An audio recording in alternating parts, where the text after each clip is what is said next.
Hey friends, I'm sitting outside on my hammock, just having some quiet time, but I just want to encourage you in this. Stay on the positive. I have been really disturbed by so many things I've been seeing on social media over the last few months. It just seems like there's this onslaught of Christians who have decided that it's their job to be exposers of ministers and ministries. And what's crazy is that the vast majority of the time, these things that they're exposing are not illegal, not immoral, it's doctrinal. And now I get there's been some things that have come out about different ones over this last couple of years that bad stuff. It's not denying that. And, when it's illegal stuff, hey, call the cops. Let them know. We got a great justice system for the most part, and those things will be taken care of. But when it comes to doctrinal stuff, I would think twice about getting online and starting to tear down someone because of their doctrinal beliefs. Because this is my thing. I've said this a lot. I say it from the pulpit, and I don't have a problem saying it. My doctrine is not perfect. I realize that. Why? You know why I know it's not perfect? Because I'm still growing. I can go back. I keep a journal. Been keeping it for years, and I can go back in my journal and see different things that I've been learning and growing, and I see growth. And revelation is progressive. We're all growing.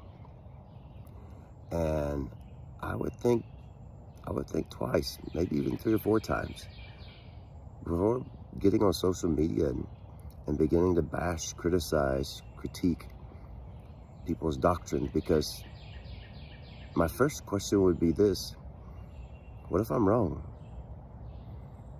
What if they're right? What if there's a little bit of truth to what they're saying? Maybe I'm just not seeing things the way I should be seeing it right now. Maybe there's some things that they've come across, understood, that I just haven't gotten there yet. Like, certainly we should judge prophecy, we should judge the preaching, but we need to judge that within our own heart. We don't need to judge that in public. There's a statement that a very wise man once made, and I've lived by it. And he said this. He said, don't be the one to put someone's candle out. Ultimately, God is the judge, not me. I'm nobody's judge. I can look at things that are taught, compare it to Scripture, and based on my revelation, my understanding of Scripture, I can make a judgment within myself of whether something is wrong or not, or off or not. But you know what? Ultimately, I know we're probably not going to agree with every single thing that all of us teach, preach, even those people that are friends with mine. I don't expect them to agree with every single thing that I preach. I probably don't agree with every single thing that they preach. But ultimately, when it comes down to this, is Jesus Lord? Yeah, then you know what? We can be friends. I minister alongside people that I don't necessarily agree with every single thing. But you know what? I found this to be true. Every group, every camp, every circle, stream, everyone for the most part has something that's needed. And because I'm very interested in growth and advancing, I opened up my heart a long time ago. I took off my judgmental glasses, my denominational glasses, and I stopped judging every single thing that was being said.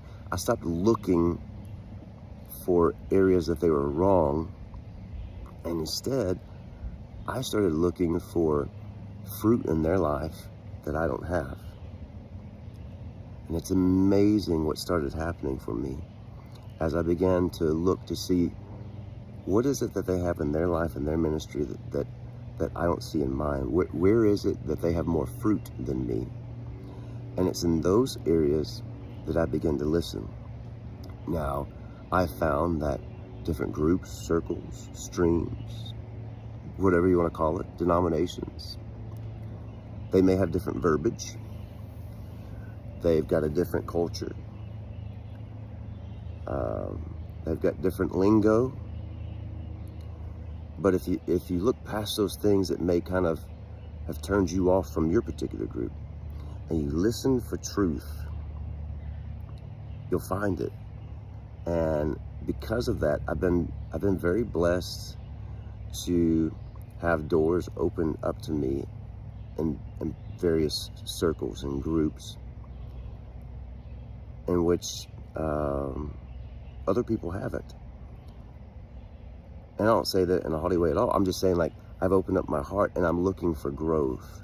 I'm not looking for criticism. I'm looking for growth. I recognize where some people are off. And you know what? You can be off in some areas and yet still be on in others. And, you know, there's some people or ministries or something I probably wouldn't like endorse as a whole, but there's still some things there that I can glean from and I can grow. Because why? I'm interested in my growth. I'm not interested in their downfall. Because I just believe that God is powerful enough,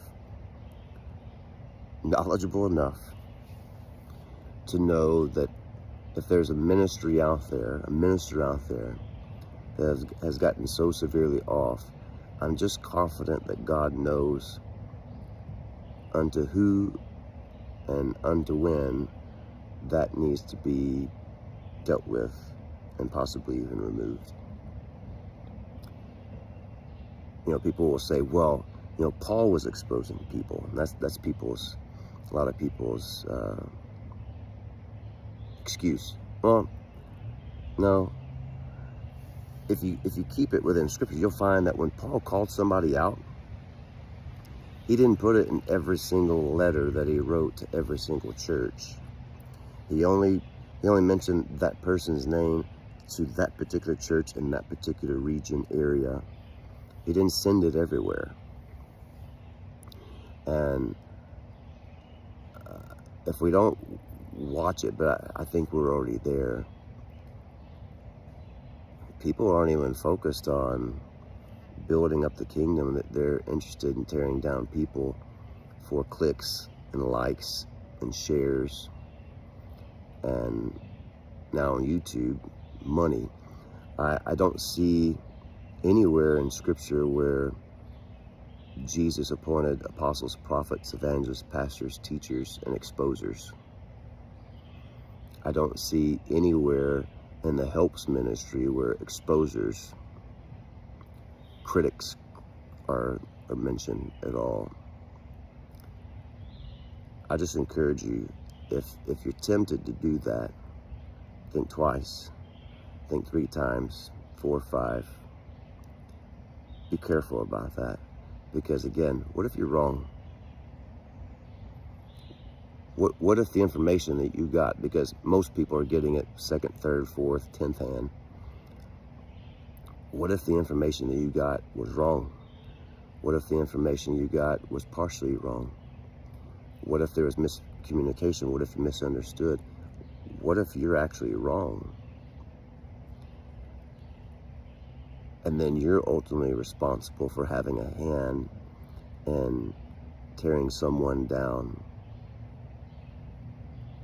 taking something away that someone else was dependent on, looking to that person. That's why, you know, I'll say this and I'll stop.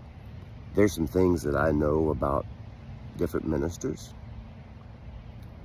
that I just flat out don't agree with at all.